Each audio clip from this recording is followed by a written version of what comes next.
સ્થાનિક સ્વરાજ ચૂંટણીનો ધમધમાટ ચાલી રહ્યો છે। તેની વચ્ચે હવે રાજકોટમાં ગોપાલ ઇટાલિયાએ નેતાઓની પોલ ખોલતા કહ્યું છે, ગુજરાતમાં રાજનીતિનો સૌથી ખરાબ સમય ચાલી રહ્યો છે। ગુજરાતમાં નેતાઓ ધારાસભ્ય બનવા માટે પાર્ટી બદલી રહ્યા છે, પૈસા માટે પાર્ટી બદલી રહ્યા છે અને લોકોને છેતરી રહ્યા છે। આ બધું જ કામ કરનારાઓ ગુજરાતમાં છે। નમસ્કાર, હું છું મમલ। તો આવો સાંભળીએ વધુમાં આપ નેતા ગોપાલ ઇટાલિયા શું કહી રહ્યા છે। 2021ની ચૂંટણી તો હાર્યા, પણ હિંમત ન હાર્યા અને કામ કરતા ગયા, લોકોને મળતા ગયા, અવાજ ઉઠાવતા ગયા, સંઘર્ષ કરતા ગયા। તો આમ આદમી પાર્ટીએ એમને 2022ની વિધાનસભાની ચૂંટણીની તક આપી। એમાં પણ એમણે ખૂબ મહેનત કરી, જબરજસ્ત સંઘર્ષ કર્યો, દિવસ રાત દોડ્યા, પણ એમાંય તે જોઈએ એટલા આશીર્વાદ ન મળ્યા। ચૂંટણી હારી ગયા, પણ હિંમત ન હાર્યા અને એમની મહેનત કરતા ગયા, અવાજ ઉઠાવતા ગયા, લડતા ગયા લોકો માટે, અને માત્ર રાજકીય નહીં, સામાજિક કામ પણ કરવાનું ચાલુ રાખ્યું। અને એમની એવી મહેનત જોઈને ત્રીજી વખત એમને આમ આદમી પાર્ટીએ ફરી એકવાર કોર્પોરેશનના ઉમેદવાર બનાવવાનો નિર્ણય કર્યો છે। આ વખતે હવે એ હિંમત તો એ ક્યારેય નથી હારવાના, પણ આ વખતે ચૂંટણી ન હારે એ જોવાની જવાબદારી આપણા બધાની છે। દોસ્તો, એ વિનંતી કરવા આવ્યો છે, કેમ કે રાજનીતિનો સૌથી ખરાબ સમય અત્યારે ચાલે છે ગુજરાતમાં, કે સાવ ટૂંકા લક્ષના નેતાઓ આપણને મળ્યા છે। લાખ રૂપિયા આપે તો પાર્ટી બદલી નાખે, 2 લાખ આપે તો ફોર્મ ખેંચી લે, 5 લાખ આપે તો ગોપાલભાઈ વિરુદ્ધમાં વિડીયો બનાવીને મૂકી દે। પોતાની વાત ઉપર ટકે, ગમે તેટલો લાંબો સંઘર્ષ કરવાનો હોય તો એ પાછું પગલું ન ભરે, ગમે તેવડી મોટી લોભ લાલચની સામે પણ નિષ્ઠાથી, ઈમાનદારીથી ટકે, હિંમતથી લડે અને 3-3, 2-2 ચૂંટણીઓ હાર્યા પછી પણ પાછું પગલું ન ભરે એવો નેતા બહુ જલ્દી મળતો નથી। આપણને મળ્યો છે તો એને હવે જવા ન દેતા। ધારાસભ્યો બની જાય તોય પાર્ટી બદલી નાખે છે, ધારાસભ્ય બનવા માટે પાર્ટી બદલી નાખે, પૈસા માટે પાર્ટી બદલે, હોદ્દા માટે પાર્ટી બદલે, લોકોને છેતરે, બધું જ કરનારા નેતાઓ અત્યારે ગુજરાતમાં છે। પણ હું ચૂંટણી જીતું કે ન જીતું, તેમ છતાંય હું રહીશ મારી પાર્ટીમાં ને લોકોનું કામ કરતો રહીશ। આવું મક્કમ મનોબળ વાળો નેતા મળે ક્યાં?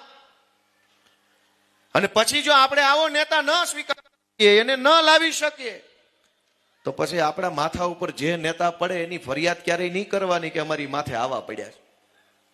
યા તો સારા માણસને લઈ આવીએ અને યા તો પછી જે થાય છે એ થવા દઈએ, જે ચાલે છે એ ચાલવા દેવાનું, ફરિયાદ નહીં કરવાની। આખાય ગુજરાતની રાજનીતિમાં અત્યારે સૌથી મોટી સમસ્યા શું છે? હું જે ગામમાં, જે શહેરમાં, જે વોર્ડમાં જાઉં એટલે લોકો મને એક લિસ્ટ આપે, કાપલી આપે કે અહીંયા આટલા આટલા મુદ્દા છે બોલવા જેવા। વોર્ડ નંબર 4માં હોય તો એનું લિસ્ટ કોક આપે, 12માં હોય તો એનું આપે, જામનગર હોય તો એનું આપે, જુનાગઢ વાળા એનું આપે। ગઈકાલે રાત્રે 12 વાગ્યે ભાવનગર જિલ્લાના આથપ ગામમાં હતો, ત્યાં એમણે એમના પ્રશ્નોનું લિસ્ટ આપ્યું, પણ મેં બધાય ગામડે ગામડે જઈ, શહેરે શહેરે જે હજારો લોકોને કીધું છે કે ગુજરાતની સૌથી મોટી સમસ્યા અત્યારે ઈ છે। એટલે ભાઈ કેમ આમ થાય છે? બીજું લાવો।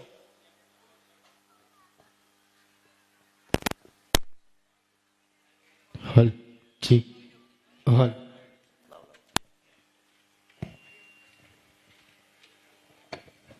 હાલો, ગુજરાતની સૌથી મોટી સમસ્યા ઈ છે કે હજારો સમસ્યા હોવા છતાં પણ ઈ સમસ્યાનું નિરાકરણ લાવવા માટે સાચા દિલથી કામ કરે એવો હારો નેતા આખા ગુજરાતમાં એકેય ભાજપમાં વધ્યો નથી। દોસ્તો, તમામ લોકો જે લેભાગુ તત્વો હોય, માથાભારે માણસ હોય, ગુંડાઓ હોય, તોડબાજો હોય, કટકી કરનારા હોય, લુખાઓની ટોળકી લઈને ફરનારા હોય, સમાજને દબાવનારા હોય, એ બધા જ લોકો ભાજપનો ખેસ પહેરી પહેરીને ભારત માતા કી કર્યા કરે છે। એકે સારો માણસ ભાજપ પાસે નથી। જે નેતાની પાસે જવાનું મન થાય, જે નેતાને મળવાનું મન થાય, જેની આરે ફોટો પડાવવાનું મન થાય, જેની પાસે બેસીને દિલની 2 વાત કહેવાનું મન થાય, જેની વાત કરવાનું મન થાય એવો હારો નેતા ભાજપ આખી પાર્ટીમાં એકેય વધ્યો નથી। અને હારો નેતા જ ન હોય તો પછી હારા કામની તો વાત જ ક્યાં કરવાની વધી? આપણે કંઈક સારું કામ કરાવવું હોય સમાજમાં તો પેલા માણસ સારો જોઈએ। ગાડી ગમે એવી હારી હોય, ડ્રાઈવર જ 2 પોટલી મારીને સીટ પર ચડી જાય તો તો 5 કરોડની ગાડીનું કોઈ કામ નથી.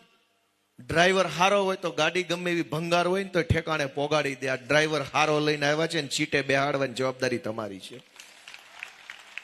આ દર 5 વર્ષે 2 પોટલી આવીને ભાજપ વાળા બે જાય ડ્રાઇવિંગની સીટે, ગાડી તેરા ભાઈ ચલાએગા કરીને ઠોકે છે. 30 વર્ષ થઈ ગયા આમ નામ. એક વખત તો ભણેલો માણસ લાવો, એક વખત યુવાન લાવો, ઉર્જાવાન લાવો અને જોઈ જોવો કે કેવું કામ થાય છે. અને આ લોકોએ કોર્પોરેશનને શું બનાવી દીધું છે કે કોર્પોરેટર એટલે શું, એનું કામ શું? ધારો કે આ બધા તમારા મતથી ચૂંટાઈ જાય તો આનું કામ શું? ભાજપ વાળાએ પબ્લિકને ગુમરાહ કરેલી છે કે કોર્પોરેટર ગટરના ઢાંકણા ખુલી ગયા હોય તો ફોન કરો તો આવીને બંધ કરાવી જાય. કોર્પોરેટર કૂતરા મરી ગયા હોય તો ફોન કરો તો આવીને તાણીને લઈને વયો જાય. કોર્પોરેટર કચરાની ગાડી મોકલી દે. કોર્પોરેટર એટલે કંઈક પાણી ભરાણું હોય ચોમાસામાં તો ખાલી કરાવી જાય. કોર્પોરેટર એટલે આપણી પાસે આવીને ઊભો રહે. ગોપાલ ઇટાલિયાની વાતથી તમે કેટલા સહેમત છો, શું વિચારો છો, કોમેન્ટ કરીને અમને જરૂરથી જણાવજો. અત્યાર માટે બસ આટલું જ. નમસ્કાર.